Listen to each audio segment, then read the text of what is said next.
Ayan ang ulam natin ngayon, pritong isda. Gagawin natin iskabichi. Ayan, naghiwa-hiwa na ako ng, ano ba tawag dyan? Yung parang maanghang na sili. Sa amin kasi hulabtog ang tawag dyan. Dito parang siling haba. Bell pepper kung sa English. Ayan.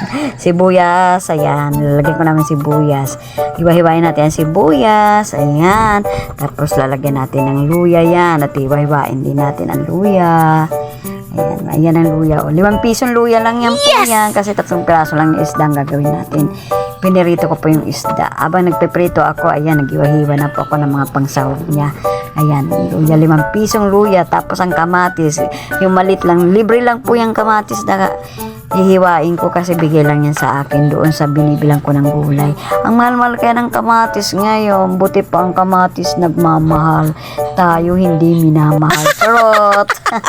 Ayan, tapos ayan ang magic syrup natin. Seasoning tsaka sukal. Tapos lagyan natin asukal. Ayan, ginisa na po natin yung sibuyas, luya. Tapos wala pa akong nilagay na bawang dyan. Ayoko pa ng bawang. Ayan, nilagyan ko po ng suka.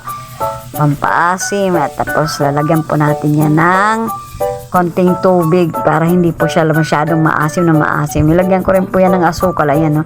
Yung asukal yan, 5 piso lang po yan. Isang balot po. 5 piso dito yan sa tindahan. Wala po kasi asukal kasi hindi po ako nagkakape talaga kasi 3-in-1 po talaga ang ginagamit ko. Ayan. Madalang pa ako magkape ng black coffee. Ayan, lagyan ko na po ng tubig. Ayan na.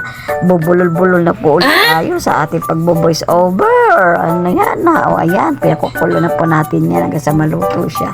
Pag naluto po yan at ating hahanguin. Ayan, nilagyan ko na ng magic sarap para maging magic ang kanyang lasa. Ayan, nilagay ko na sa pritong isda.